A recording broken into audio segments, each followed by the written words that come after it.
what I see. This world is corrupt, corrupt, corrupt. I feel ill at ease by what I see. When my father hit his knees in front of me, the atoms in my cells collided, causing a combustion powerful enough to free my mind from the queen's seductive spell. Although my body was still very much in her control. This was wrong. This was my pops. He should not be on his knees in front of me. This was very wrong. The uncleanness of this place was the first thing to flood my system. This place is corrupt. It seduced and lured unsuspecting fools to their deaths. As if she could feel my unease. Her hand tightened on mine, causing my body to clench as another burst of lust shot down my spine. After licking her lips suggestively, she smiled. Because of me, average men have become gods. I want that for you, my love. I want you to rule next to me. But you cannot become king if you are weak. You have to be strong enough to rebel against all that you've been taught is right and wrong. I offer you a life where there is only one rule. Do whatever you want. Follow your heart, my love. Her hypocrisy enraged me. What the hell does she know about my heart? She wanted me to rebel against the Ancient of Days, but to remain enslaved to her. My gaze lowered to the lost souls that swam around in the throne underneath my feet, their eyes full of grief and regret. Had they fell victim to her silken lies? My whole life I've watched demons fill folks' head up with these silken lies. They tell you to follow your heart, to do whatever the hell you want to do. And now this queen of demons was trying to convince me that she offered me freedom to do my own will. If her words were true, she wouldn't be trying to dull my senses with her filthy touch. I need you to be strong enough to fall, she purred. Is that right? I growled down at her between clenched teeth, my gaze going to her hand wrapped securely around mine. Why don't you let me go?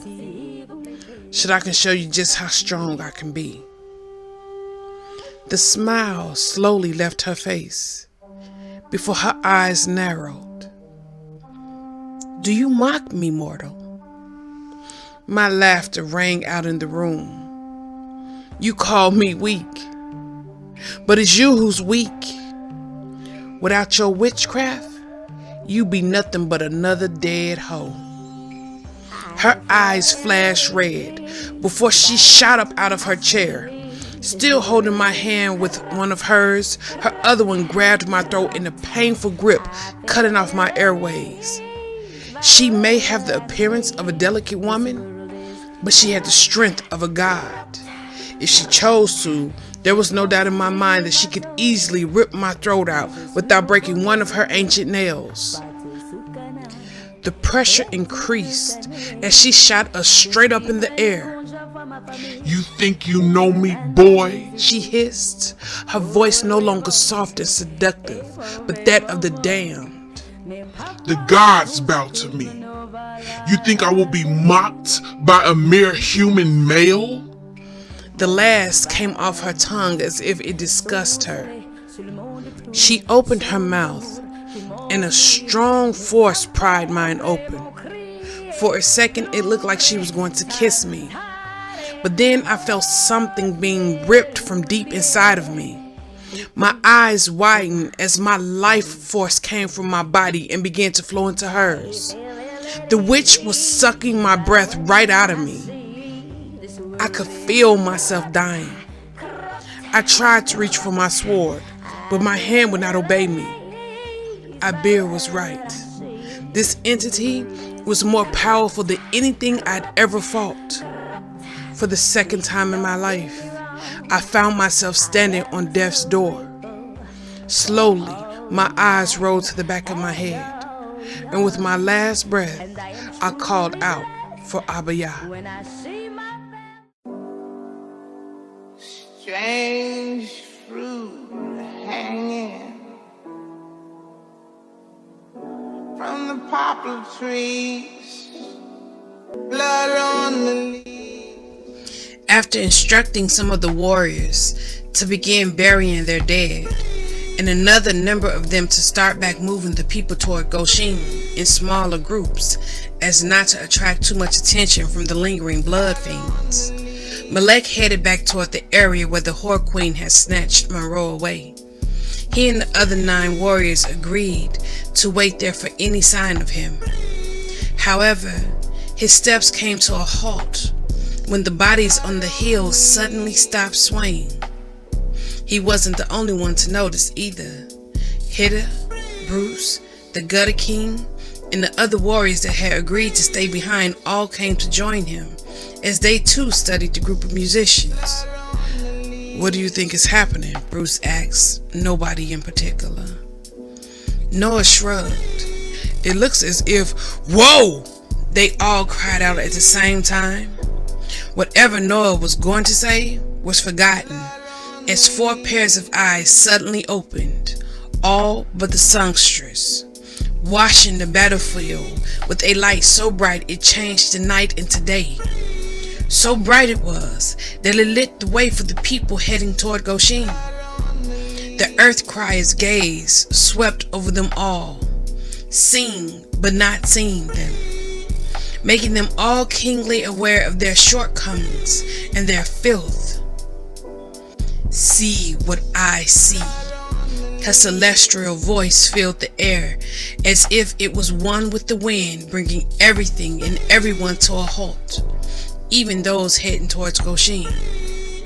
Melech groaned as she slowly lifted the violin to rest underneath her chin.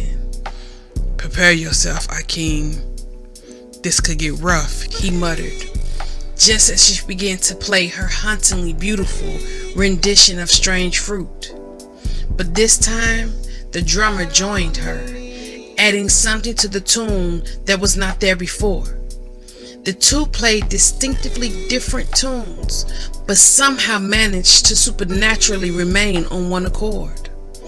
All the people that watched the group on the hill throughout the day had wondered what sound the 2 silver ram's horns would make.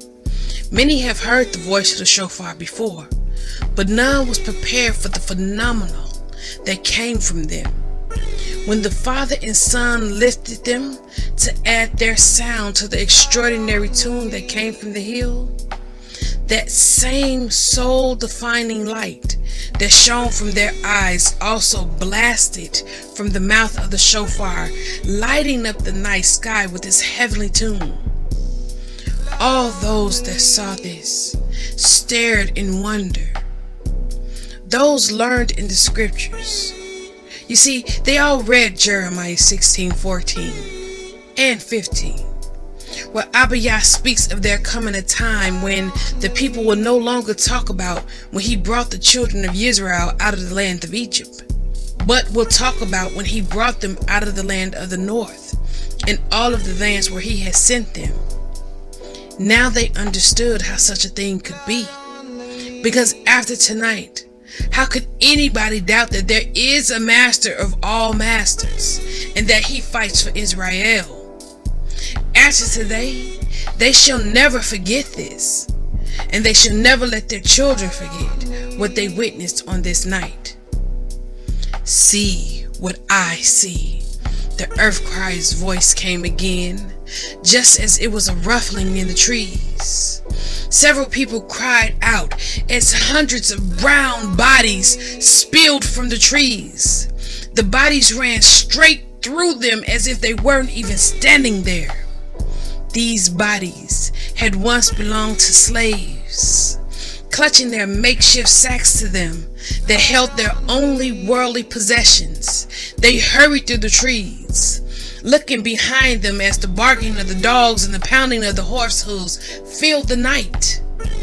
Some of them clutched small children to them, small children that had dirty rags stuffed in their mouth so their screaming could not be heard, small children who were sick and fevered. Some of the slaves were missing limbs, most hands, but some were missing ears, and there were even a few missing their noses.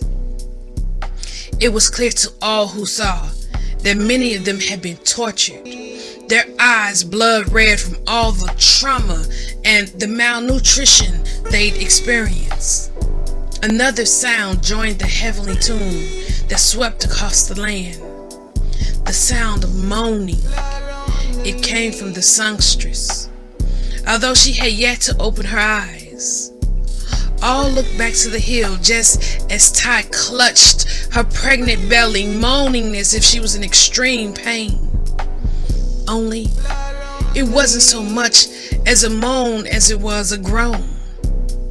And then she opened her mouth and screamed.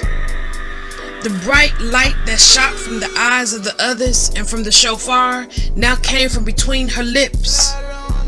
The scream was filled with the agony those brown bodies felt, but could not express from fear of being discovered. Some of those that watched fell to their knees as the vision of their ancestors trying to escape to freedom continued to play out in front of their eyes. With her eyes still closed, Ty continued to moan. Like that of the violin, the drum, and the shofar, her voice was not of this world. Everyone that was in hearing range felt the pain she felt. The pain of a mother forced to watch her children die. See what I see, the earth crier said again, just as hundreds of brown bodies appeared hanging from the trees surrounding them. Many of the imams cried out at the sight of them, and they began to pray fervently that Abba Yah give them the strength to endure to the end. Many cried out that they didn't want to see anymore, but the earth crier didn't relent. She didn't let up. She wanted them to see what happened to the children of Israel in this land. She wanted them to bear witness of the suffering that was had in the land of their captivity. She wanted the elders to bear witness. Ty clutched her stomach and yelled out once again as if the child was being ripped from her womb. The lifeless faces that hung from the trees appeared at peace, even though their bodies testified to a cruel and brutal death. The people in modern time that peered into the past looked down at their feet as warm blood suddenly appeared around them, drenching their shoes. The ground was saturated with the blood of the slaves. The imam's wails got louder as the elders prayed for strength to endure. More slaves broke through the trees, running for their lives. They couldn't see those in the future watching them. Instead, they looked behind them, watching for the dogs and the horses. The fear in their eyes caused tears to come to the eyes of those watching. You see, they'd all read about what they were now witnessing, but nothing they read could prepare them for the real thing. They journeyed across a land plagued with zombies and criminals, and still didn't know the fear that was reflected in the eyes of the slaves. Dear Yah, their eyes. Dear Abba Yah, their eyes. The smell of blood was thick in the air. Blood began to drip from the leaves as if the trees wept. With her eyes still closed, Ty opened her mouth and began to sing. Her voice was very similar to that of the sound that came out of the shofars. It traveled across the land clearer and crisper than any mic and speaker created by the hands of man could ever duplicate. The notes floating to the ears of all on the strands of that bright, soul-defying light that too came from her mouth. She sang about the blood being on the leaves and how it dripped down to the roots. As she sang, the earth crier's voice came again to their ears. They said to let the blood of the innocent one be on the heads of their children. Ty clutched her stomach and she cried out again, her powerful voice shaking the ground. Tears came from her eyes as she pleaded with the Heavenly Father once again for release. He came to his own, and they rejected him. The earth crier's voice said, just as Ty went back to singing about the blood being on the leaves and running down to the roots. Their voices together held the people mesmerized. O sword, awaken against my shepherd, the earth crier spoke again. Against the man who is my companion, declares Yahuwah of hosts. Strike the shepherd and let the sheep be scattered. But I shall turn my hand upon the little ones, and it shall be throughout all the soil, declares Yahuwah, that 2/3 therein are cut off and die, and 1/3 is left therein. Earth's eyes drifted closed as she began to play fervently on her violin. Tears streamed down her beautiful face. Ty sang of blood, the blood on the leaves that dripped down to the roots, praying for release. The people needed to be released from the clutches of the whore. As Earth played, scene after horrific scene played out in front of the people. Slaves being beaten and tortured, slaves being thrown into vats of boiling sugar, slaves being mutilated, slaves being raped, little brown-skinned babies being fed to alligators, brown bodies burned at the stake, brown bodies hanging from the trees, their blood dripping on the leaves. Ty's head jerked violently back so that her face pointed toward the sky, and then a piercing scream ripped from her throat so loud it caused the heavens and the earths to shake. The ground rumbled so bad the people ran to hold on to each other and the trees. Out of the hill, behind the celestial band, appeared a vision of a wooden stump. The blood that soaked the ground began to rush toward the stump. The more blood that soaked into the roots of the trees, the more it began to grow.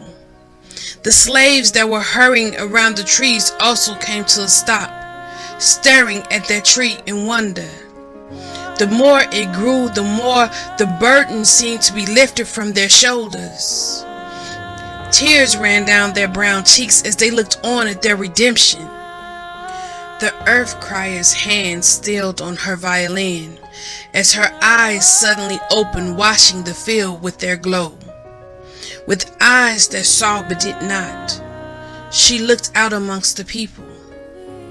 And this time when she spoke lovingly, as would a mother to her child. For thus says Yahuwah, I shall bring the third into fire, and refine them as silver is refined, and try them as gold is tried. They shall call on my name, and I shall answer them. I shall say, This is my people. While they say, Yahuwah is my Elohim. Behind her on the hill, the tree began to grow beautiful leaves greener and healthier than any of them had ever seen in their time. And on its lovely branches, right there before all their eyes, it began to grow the most beautiful fruit. The earth crier's eyes drifted close, and the tune that came from her instrument was that of redemption, was that of release.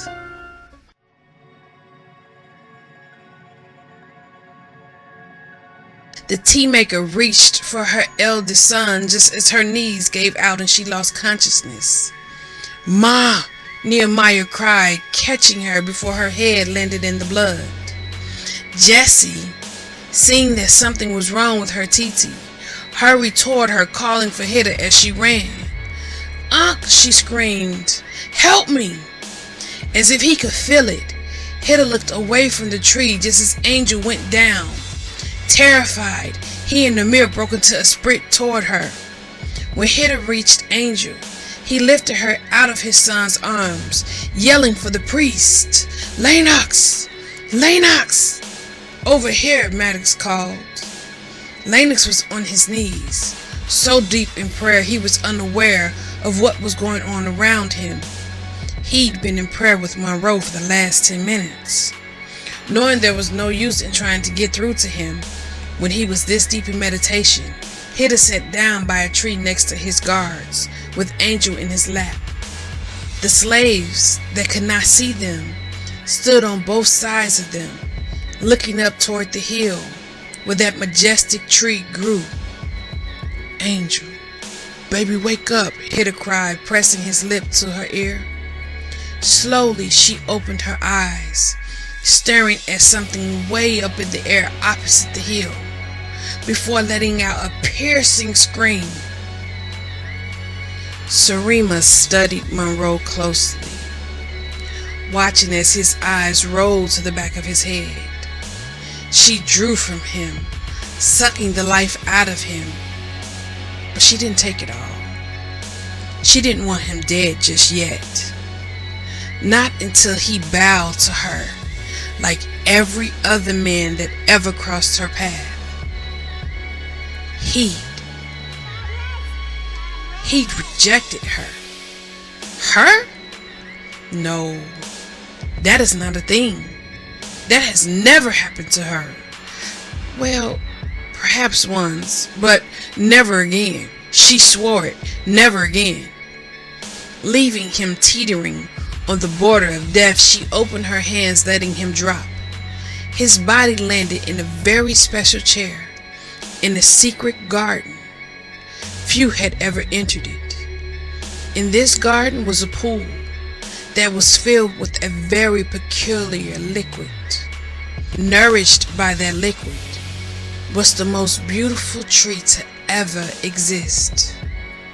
You see, many have wondered about the source of her power, how she managed to rule throughout the ages.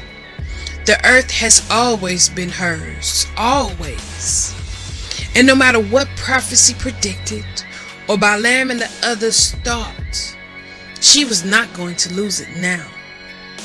Her master made a promise to mankind, and she is the fulfiller of said promise.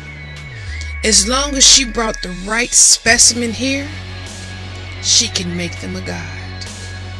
How is that done, you say? Well, it's quite simple, really.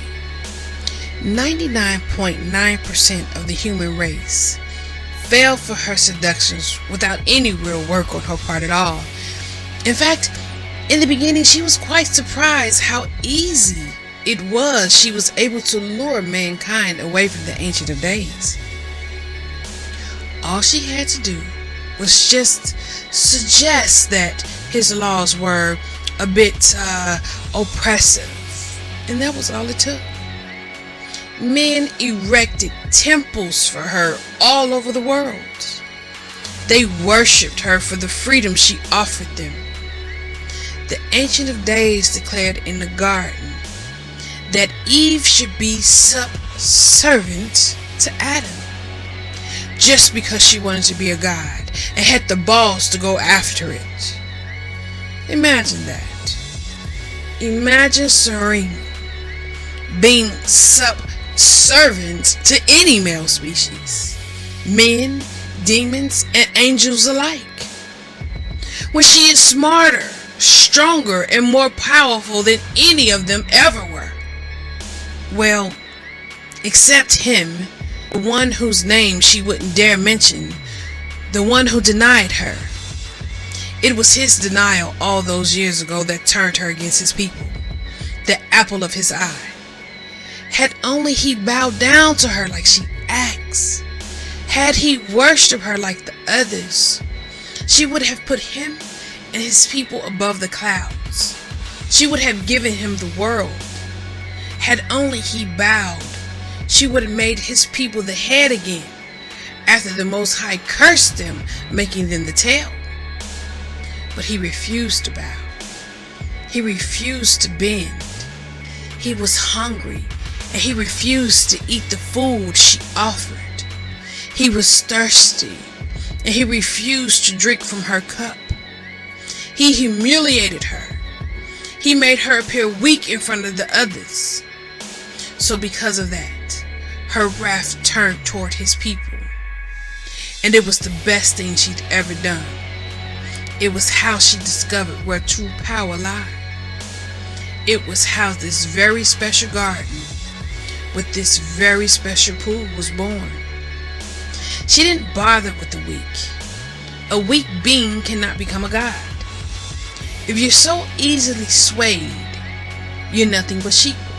That's your role. Food for the higher-ups to feast on. No. Gods are made from the strong, those that challenge her, those who, like him and this white-haired warrior, can resist her seduction. It's those that she brings here to this garden. It's those that she chooses to immortalize by simply offering them a sip of her wine. None but one has ever resisted. A glitch that would never happen again. Slowly she landed on her feet in front of the warrior, who was still unconscious, taking her time to study his beautiful face. When her gaze landed on the tattoo of the young Hebrew girl's name, she bared her fangs. Maybe she should have listened to her son and killed him. But it would be such a shame to destroy something so beautiful. She wanted to add him to her collection. He belonged to her.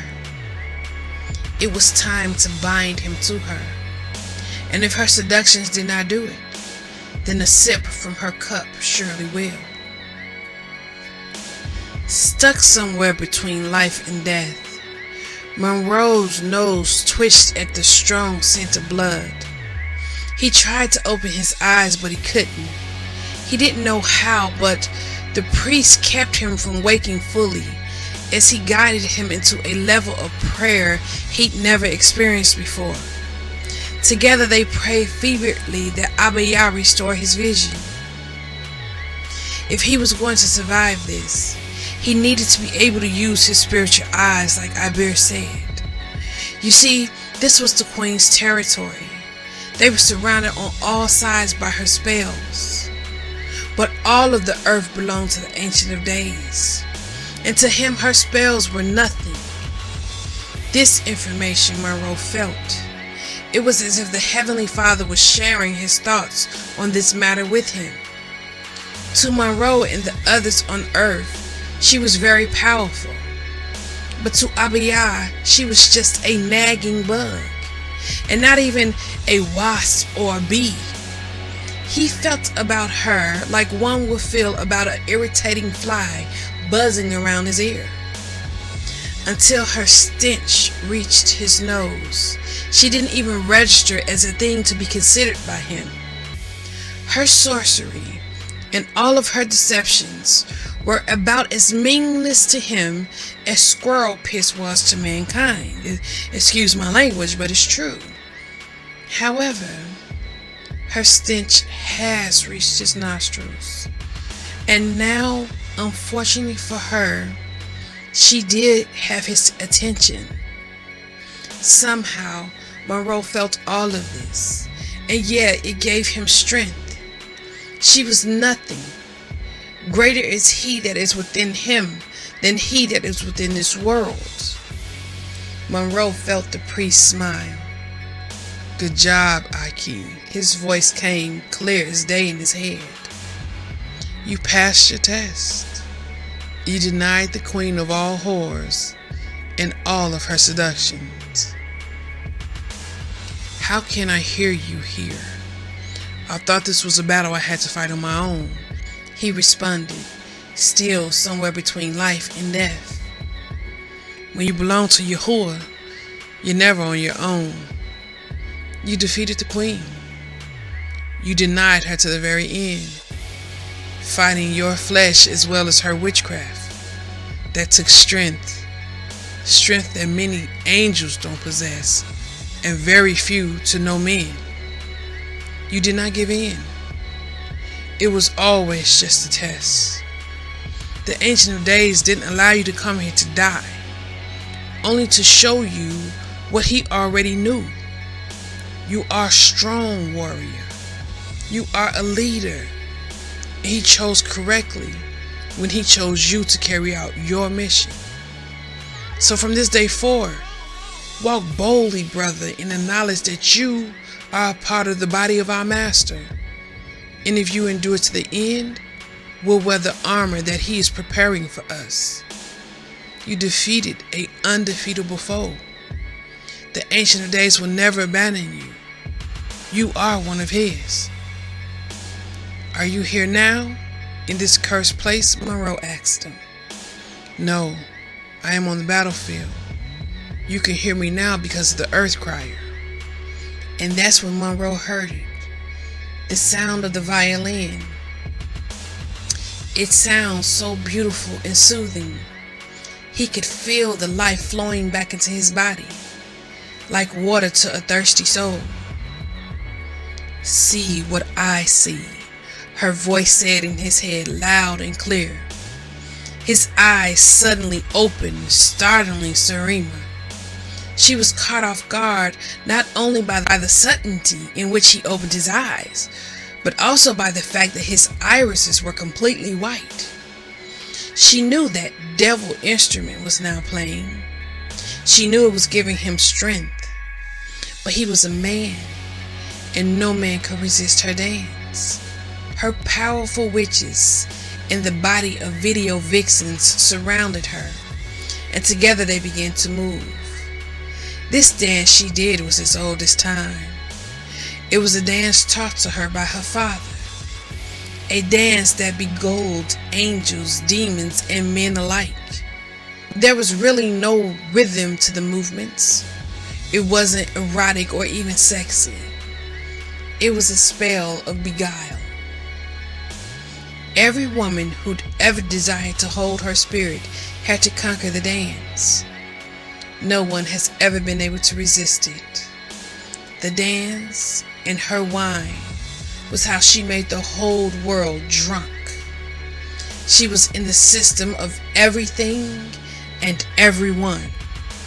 She had truly become like the Most High, for who didn't crave her world? She smiled when she saw her spell was working on the white-haired warrior. He'd gained his full strength back and more, and yet he didn't reach for his sword. He didn't even move from the chair.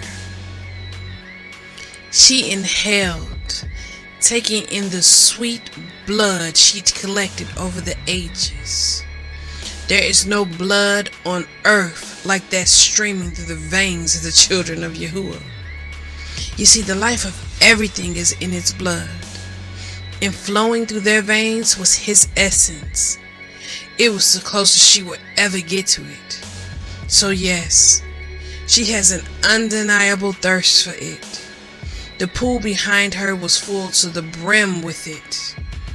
The whore queen was confident she had beguiled Monroe because he wasn't moving. He just sat watching her and her witches dance. But what she didn't know was that he was biding his time, waiting for the perfect time to strike. Another thing she didn't know was that when his eyes were like this, he was completely blinded to the flesh. and the scene that played out before his eyes was one of the most vile he'd ever witnessed.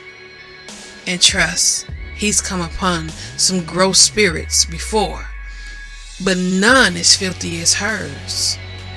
The real her, underneath all her spells, was completely disgusting. Her decaying body was morbidly obese. Although he couldn't see the intricate details of her flesh, he could see that there was a lot of it and that it was rotting. Also, she was full of frogs. They crawled in and out of her, feasting on her flesh. They were everywhere. They peeped out of the holes of her rancid body that were missing chunks of muscle and meat. Still thinking he could only see the image she beguiled people to see, she smiled seductively at him, or at least what he assumed was supposed to be seductively. When she opened her mouth, that was missing a bottom lip completely, several frogs fell out of it. There were frog legs hanging out of her ears and her nostrils. He could see the frog bodies moving around in her huge belly. And these weren't the cute multicolored frogs from the rainforest, folks. No, these things were big, slimy, ugly bastards covered in warts and pus-filled worms. Truly, if he had been a lesser warrior, he would have given in to his need to vomit. However, he couldn't help the grin that came to his face. As nasty as she was, it was completely ridiculous that she was trying to be sexy. She was making a fool out of herself. The video vixen witches, they were nasty too. Underneath their spells, they looked just like the frogs that was in the whore's body. Monroe wondered if she was in here eating her witches. She was pretty big. That thought made him chuckle a bit. Finally, his gaze fell on the tree sitting in the pool of blood behind her, and the smile slowly left his face. He'd seen much evil in his day.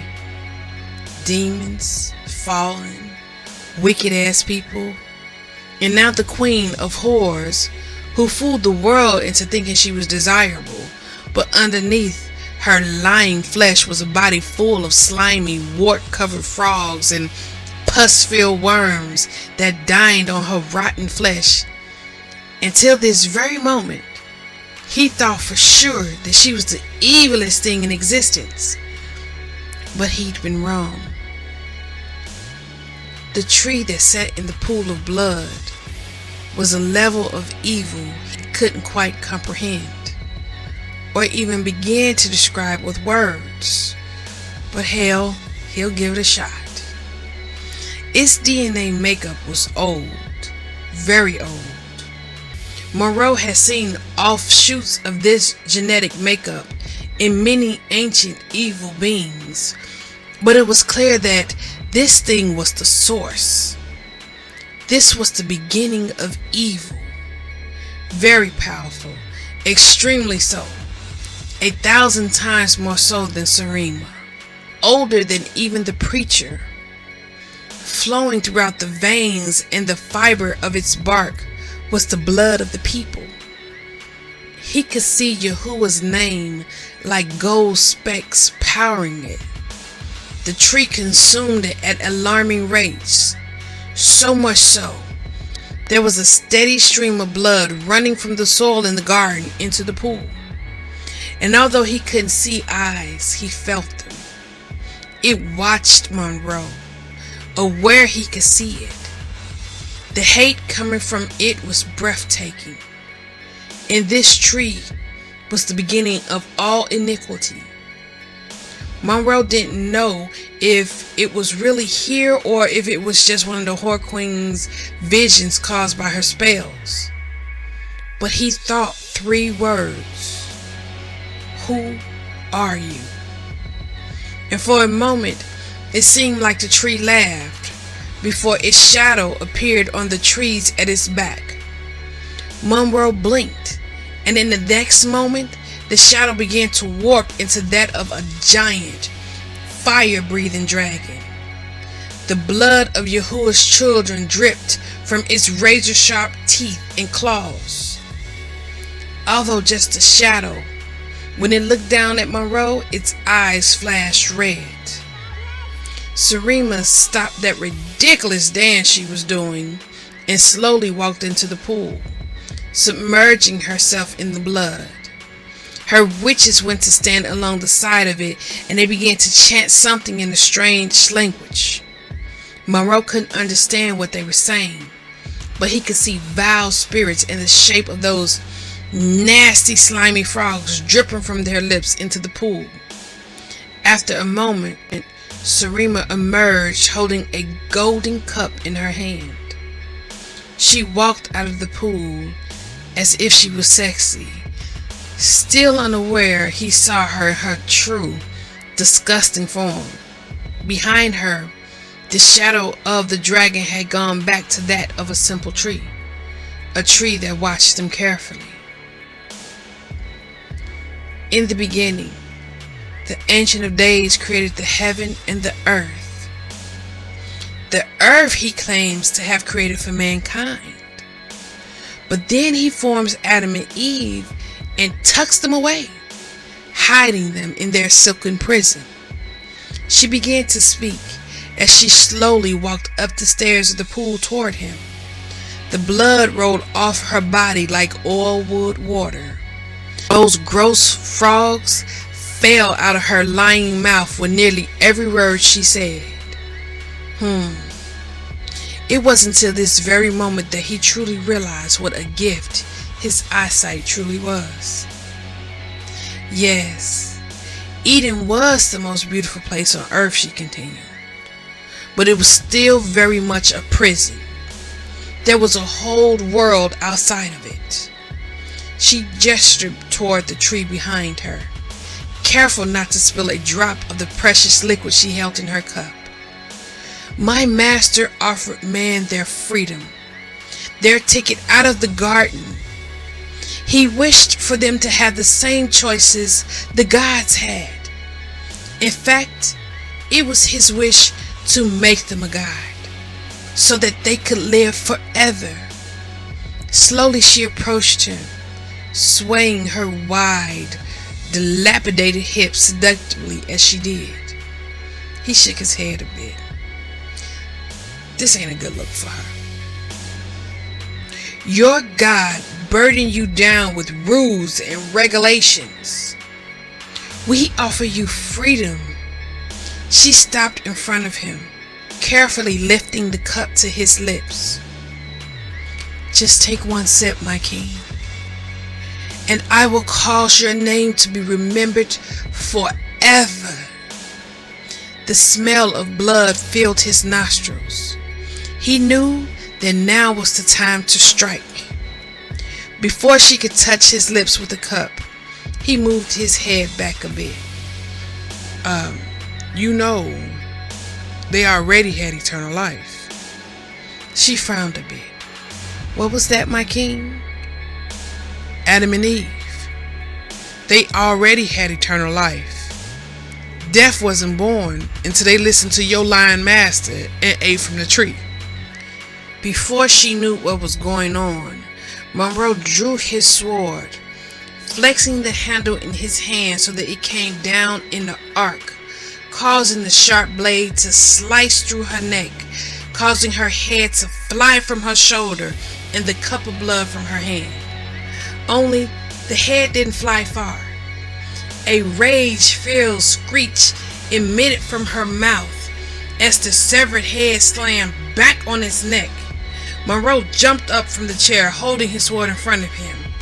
When her angry gaze fell on the spilt blood on the ground, her mouth opened and she let out another screech, this one sounding like an alarm. Seconds later, the ground began to rumble under their feet. It sounded like a horde of giants was racing toward them. Steeling himself, Monroe stepped back so that she and the direction those angry steps were coming from remained in his sight. I invited you into my home. She spat, her hands curled into talons. I offer to make you a god, to sit on the throne next to me. Monroe chuckles, letting his unimpressed gaze roam over her hideous body before he visibly shuddered. No, baby, don't do me no favors. Her mouth dropped as if she had been slapped. Although it didn't make a sound, it seemed as if the tree in the center of the pool of blood laughed as well. Kill him! She yelled, pointing at Monroe, just as the door to the garden burst open and a dust cloud in the shape of a very angry Og of Bashan stood there. He didn't have to be told twice. Like a giant locomotive, he charged at Monroe. As he came, his body transformed into that of a giant sandworm that had rows and rows of razor-sharp teeth in his wide mouth that opened to the size of 2 football fields. It swiftly swooped in to swallow Monroe, but he jumped out of the way just in time. Those teeth worked like electric saws and shredded into the earth until the worm's body disappeared from sight completely, leaving a gaping hole where the warrior once stood. The ground rumbled fiercely as it ate its way back to the surface. Running up the trunk of a nearest tree, Monroe pushed off of it into a black flip that sent him soaring into the air, just as the monstrous creature burst through the soil. Sarima held her breath, because just for a moment, it looked as if he was going to land right in Og's mouth. However, he didn't. The bastard landed on top of the beast's head. The steel of his sword flashed blue as it arced through the air and embedded in the crown of the monster's head. Og let out a loud bellow before he dived into the ground, taking Monroe with him. It traveled through the earth so fast, Monroe barely felt when he crossed into the portals. The only thing he could do was focus on holding on to his sword that was still embedded in the monster's head with all his might. Ducking his head behind his arm, he was amazed to see that the sleeve of the jacket he wore caused the dirt and the stones to bounce harmlessly off of him. The people looked up from where the tea maker pointed, just as the giant sandworm burst through the earth, bellowing so loud the sound drowned out that of the shofars. Look, Monroe is on his back, Amir yelled. Hit a gently set angel on the ground, yelling for his son to look after him as he and Amir hurried to join the other warriors. With Monroe still on his back, the worm dived at Malek, Bruce, and Maximus, who stood together. They each jumped out of the way before its powerful jaws closed around them. The ground rumbled as it ate its way back to the surface, Monroe riding its back as it came to its full height of nearly 300 feet. Monroe snatched his sword out of the giant's head before plunging it in again and again, none of his blows slowing it down one bit. Everybody ran, trying to flee out his path. Everybody but the priest, who remained on his knees. His twin brother, his son, and nephew surrounded him with their swords raised, ready to die for him if they had to. The worm dived again at a group of people who tried their best to flee out of his path. One of the elders managed to push his wife out the way, just as it burrowed down on top of them. The Ima cried out when she saw that her Ish did not make it. The sound of the earth crier grew loud, gaining the beast's attention. Flames leaped to life in Malek's eyes. "No!" he yelled, running to stand between his wife and the monster, his burning sword in his hand. She played with her eyes closed. Dear Yah, please let her open her eyes. He knew that one glance of hers would bring the beast to a halt in a matter of seconds. But he also knew that this thing had to play out according to the Most High's will. When Monroe saw the demon headed toward his wife and unborn son, he began to swing his sword with everything he had, but none of his blows did a thing to stop it. Suddenly, the priest stopped praying, and he looked up, right when Monroe's head jerked back violently on his neck, and that bright light burst forth from his eyes, lighting up the night sky. "Monroe!" Malek yelled, the fire now completely consuming his eyes. His men knew that at this point, like the white-haired warrior, their leader was no longer in control of his body and had become a host for the Ancient of Days. Monroe looked out across the land with eyes that saw but did not, as if the two had become one flesh. He held his hands straight out away from his body, just as Malek, with the strength that was not of his own, sent the flaming sword flying up 300 feet in the air. Monroe's hand flawlessly closed around the hilt, just as he used his own sword that was still embedded in the monster's head as leverage to run around the side of his neck before he leapt off into the air toward the front of the beast.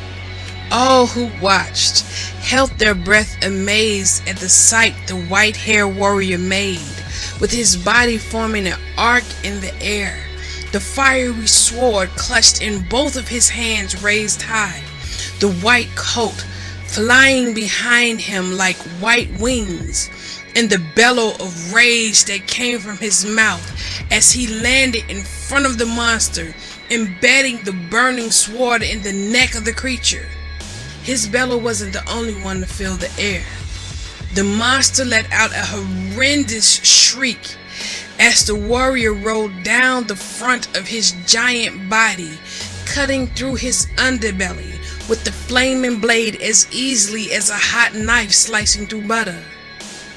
Its rancid, smelly guts and innards spilling out of the gaping wound to rain down around Monroe and the ground. The people scattered to get out of the way of the vile spillage. However, when Monroe landed on his feet, flexing that flaming blade in his skilled hands, there wasn't a speck of it to be found on his person. It ran off his coat, leaving it as flawlessly white as it was before, much like the blood did the Whore Queen when she emerged out of the pool. Og was feeling something he'd never felt before. For thousands of years, he made it his business to kill as many of the children of Jacob as he could. He'd possess kings, rulers, leaders, overlords, and many more men of power in order to accomplish this feat. Yes, his hate for Israel ran that strong. But at last, what the ancients have been saying just may be true.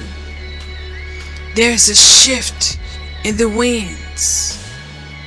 For his days of terrorizing the children of Zion had come to an end. You see, the sword that the white-haired warrior used not only cut into his flesh, but also into the ancient spirit that possessed the flesh. The next time Og of Bashan saw the light of day is when he joins the other of his kind in the lake of burning fire. The children of Zion watched as the giant pitched forward and then rocked back before his eyes rolled to the back of his head and his large body collapsed in a heap that shook the ground. Malek and Monroe stood facing each other, both still being used as vessels. The light in Monroe's eyes, the fire in Malek's. The fire bearer's gaze settled on the beast, and a second later the vile pile of carnage was engulfed in purple flames. So hot did this fire burn that in a matter of seconds there was nothing left but a big pile of ash behind Monroe. Another screech filled the night, Just as the light began to fade in Monroe's eyes and the flame began to die in Malek's, everyone, except for those standing on the hill, turned to see who had made such a dreadful noise. The Whore Queen appeared, gloriously beautiful in her wrath, her red cape flying high in the air around her. What have you done? She asked, her gaze going to the pile of ash. My son! For a moment, her eyes filled with tears. Today, you will all die, She declared, lifting her hands. But before she could do anything, Ty's eyes slowly opened for the first time, bathing her in a light that crippled her.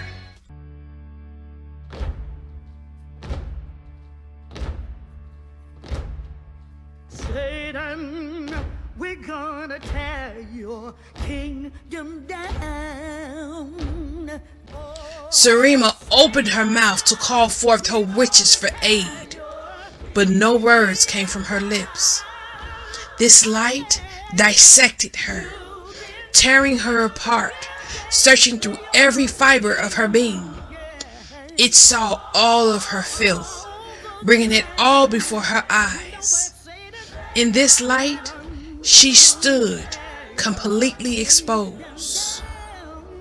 For it was written, Ty spoke, in a voice not of this world, because of the many whorings of the well-favored whore, the mistress of sorcery, who sells nations by her whorings and clans by her sorceries. See, I am against you, declares Yahuwah of hosts. I shall lift up your skirt over your face, and shall show the nations your nakedness, and reigns your shame.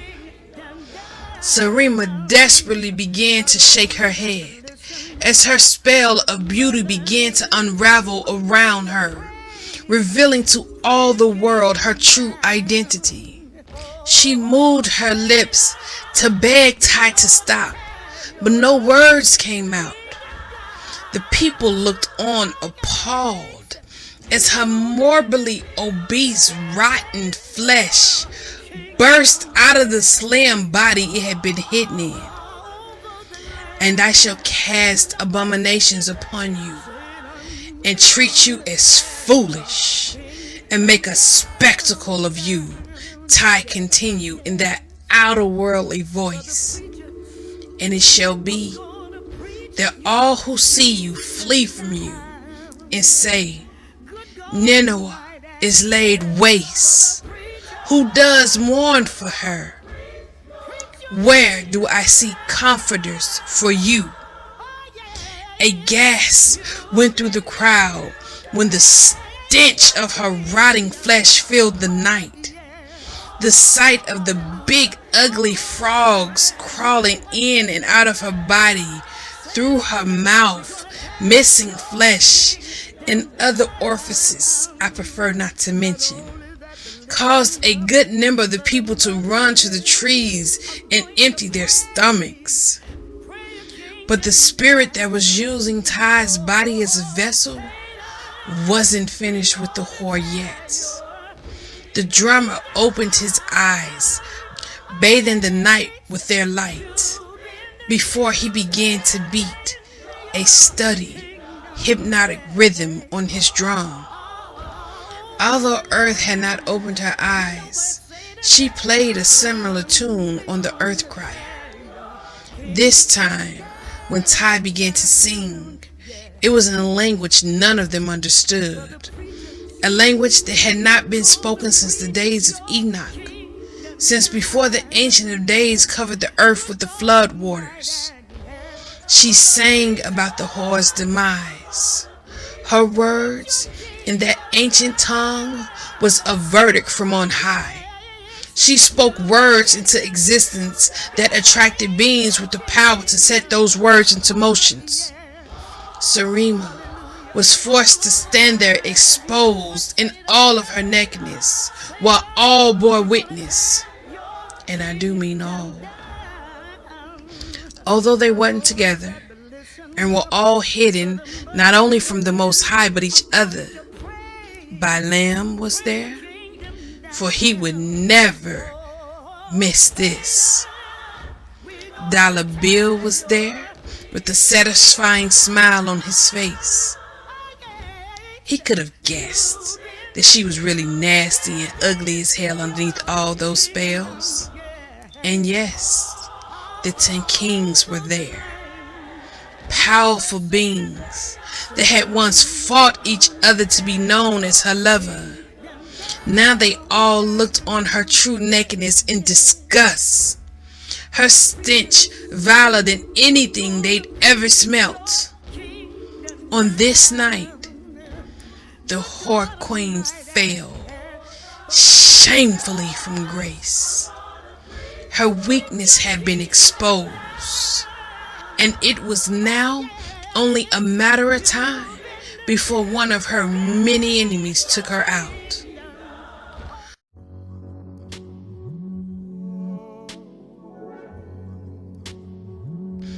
Once Ty's song was finished, the light began to fade from her and the drummer's eyes. Freed from the hold that had been on her, Sarima slunk away into the night. And for just a moment, before her eyes rolled to the back of her head, Ty's gaze connected with her husband that quickly made his way to her. She smiled because he never looked more handsome than he did right now. She smiled because, at long last, she could see that that dark cloud had been lifted off of him. At long last, her love was free.